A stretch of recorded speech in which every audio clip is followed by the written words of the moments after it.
Doctor के L Sonkar Soumitra आप सभी लोगों को प्रणाम करते हुए यह कहना चाहता हूं कि हमारे सामने राजनीतिक रूप से 2024 का चुनाव है।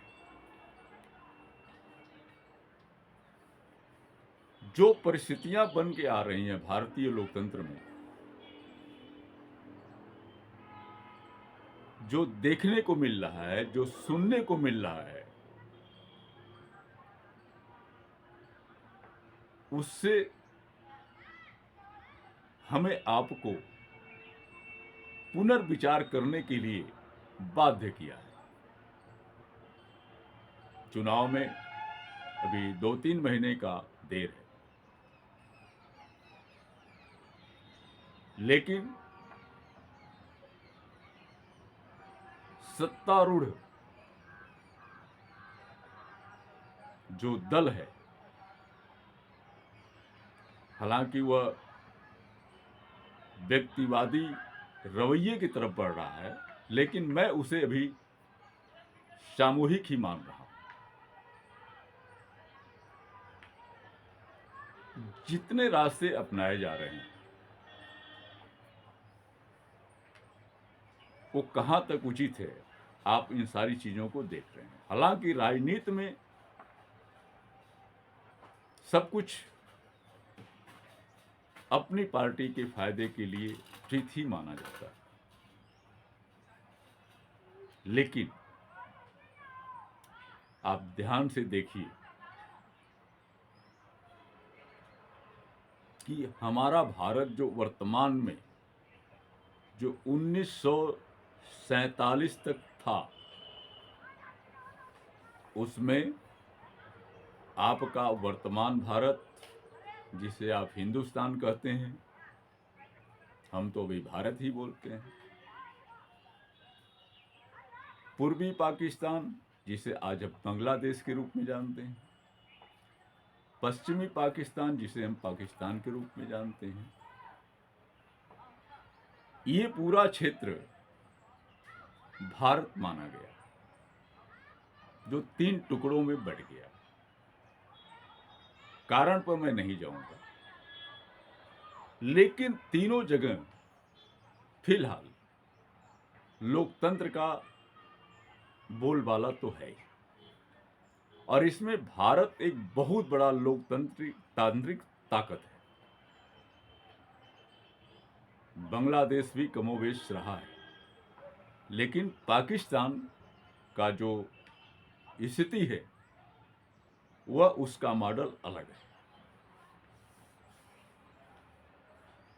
अभी पिछले दिनों, पिछले साल में के लास्ट में आपने देखा कि बांग्लादेश में चुनाव हो,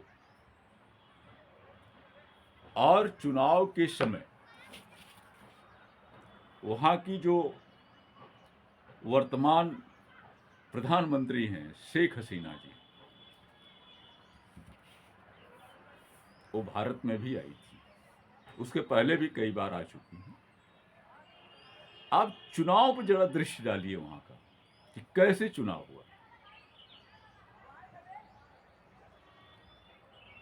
और शेख हसीना जी जिस पार्टी की नेता हैं, इस समय वर्तमान में मुख्यमंत्री हैं, वह अवामी लीग, और बांग्लादेश में 300 सीटें रही, सभी पर चुनाव हुआ, और 204 सीट मुस्लिम अवामी लीग को मिली,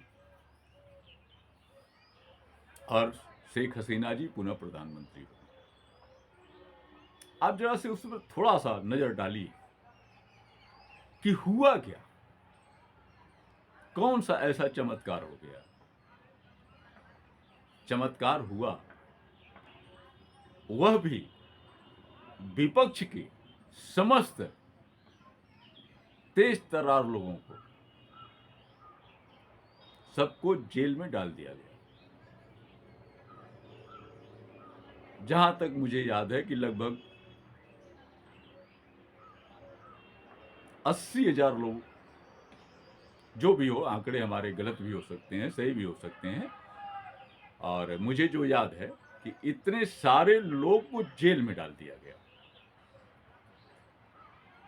तब जाकर के शेख हसीना जी की आवामी लीग 300 में से 204 सीट जीती है। एक चुनावी मॉडल ये रहा।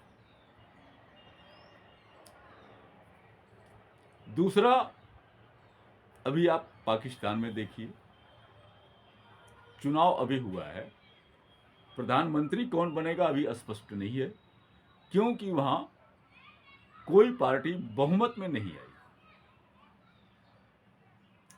इमरान खान की पार्टी, जो पीटीआई है, इनके पार्टी को भी पूरा जो है बर्बाद कर दिया गया, इमरान को जेल में डाल दिया गया। क्या गलतियां, क्या बुराइयां हैं, वो अपनी जगह हैं, आप इस पे सोच सकते हैं। और किसी को भी पीटीआई के चुनाव चिन्ह पर लड़ने का अधिकार नहीं दिया गया।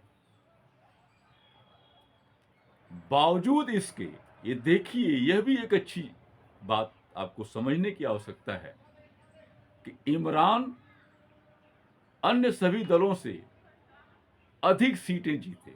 निर्दलीय उनके उम्मीदवार लगभग 100 में पहुंच गए। बाकी लोग कोई 75 में, कोई 50 में, कोई 45 में, कुछ ऐसे ही रहा है। मतलब 1/3 उनको वोट तो मिला ही, जबकि निर्दलीय लोग लड़े, इमरान जेल में बंद है, अभी भी है। और हो क्या रहा है कि अभी भी उनके दल के विधायकों को या अन्य सांसदों को, नेताओं को विभिन्न आरोपों में ला करके जेल में डाला जा रहा है। सरकार अभी नहीं बनी है, सेना नहीं चाहती, लेकिन यह स्पष्ट हुआ कि जनता जरूर इमरान को चाहती है। अब क्यों चाहती है, वो बात अपना बहस का विषय है। आइए, अब आप भारत में आइए। जो चुनाव होने जा रहा है, जिस तरह की सारी परिस्थितियां खड़ी की जा रही हैं, क्या उसी बांग्लादेश के मॉडल पर हमारे यहां चुनाव होगा, या पाकिस्तान में जो हो रहा है उसके मॉडल पर चुनाव होगा? क्या सभी विपक्ष के नेताओं को विभिन्न आरोपों में जेल में डाल दिया जाएगा चुनाव आते आते? कई लोग हुए हैं, आप जानते ही, मुझे बताने की आवश्यकता नहीं। और इसके रास्ते और आगे अपनाए जा रहे हैं। तो अगर यह मॉडल अपनाया जाता है तो बेशक हमारी रूलिंग पार्टी 400 के पार जाएगी। 400 के पार अगर जाती है तो क्या क्या हो सकता है, आप तमाम देख रहे हैं, देख सकते हैं। हमारे सोशल मीडिया पर बहुत सारी बातें कही जा रही हैं।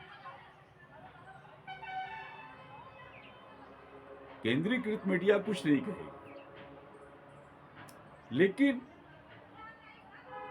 जो भी रास्ते अपनाए जा रहे हैं, मुझे उसका लाभ होते दिखाई नहीं दे रहे।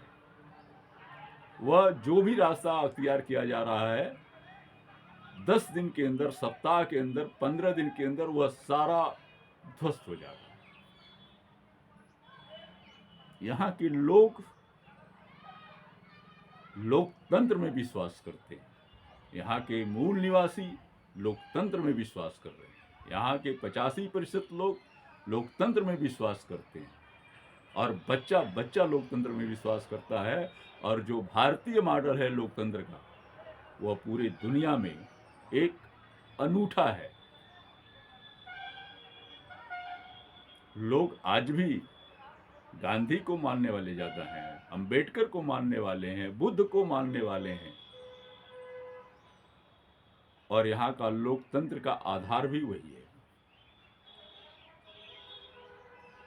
तो सोचिए कि अगर बांग्लादेश के मॉडल पर मेरा चुनाव हुआ, चुनाव संपन्न कराया जाता है या पाकिस्तान के मॉडल पर कराया जाता है, तो फिर होगा क्या? क्या आप यही चाहते हैं? मुझे तो ये लगता है कि इस चीज को अपनाने के लिए जिस तरीके से इस देश की संपत्ति का दुरुपयोग किया जा रहा है, उसका अगर उपयोग किया जाता तो स्वाभाविक है कि हमारी रूलिंग पार्टी को कोई इस तरह का आचरण करने की आवश्यकता नहीं पड़ती, पुनः वो सत्ता में आती। लेकिन कहीं न कहीं जब वैचारिक खोट होता है, हमारे देश में एक कहावत है कि मन में राम बगल में छुरी, देखो राम नियत है बुरी। सच कहीं न कहीं इस वैचारिक परिस्थितियां ने बजाय पक्ष में आने के विपरीत होने की स्थिति में आ रही है, जो कि एक बहुत चिंता का विषय है। फिलहाल मैं ये कहूंगा कि न्याय व्यवस्था अभी भी भारत में जिंदा है, ऐसा लग रहा है, क्योंकि पिछले दिनों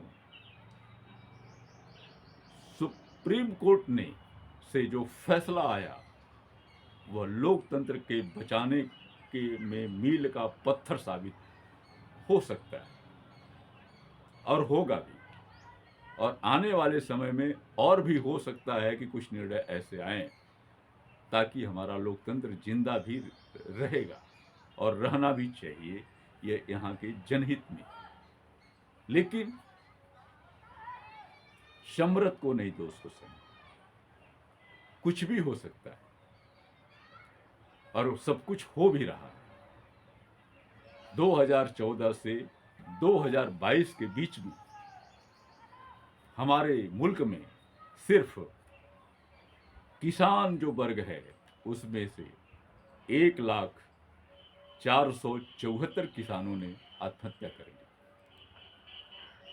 और वो किसान आज अपनी मांग पर फिर वापस लौट आए हैं। और क्या हो रहा है उनके साथ व्यवहार, यह भी आप देख रहे हैं। हो सकता है आपके नज़रिए से लगे कि नहीं ठीक हो रहा है, बहुत से लोग कहते हुए मिल जाएंगे। नौजवानों के साथ क्या हुआ, बेरोजगारों के साथ क्या हो रहा है, अन्य विपक्षी पार्टियों के नेताओं के साथ क्या हो रहा है, तो मुझे बताने की आवश्यकता नहीं। ये आप खुद समझदार हैं और आप इस पर विचार करें कि क्या लोकतंत्र हमारा ऐसे ही चलेगा या धीरे धीरे यह फिर राजशाही की तरफ बढ़ेगा। निर्णय आप पर है, क्योंकि यहाँ की जो राजनीति की मालिक है वह जनता है, वह आप हैं। धन्यवाद, बहुत बहुत धन्यवाद।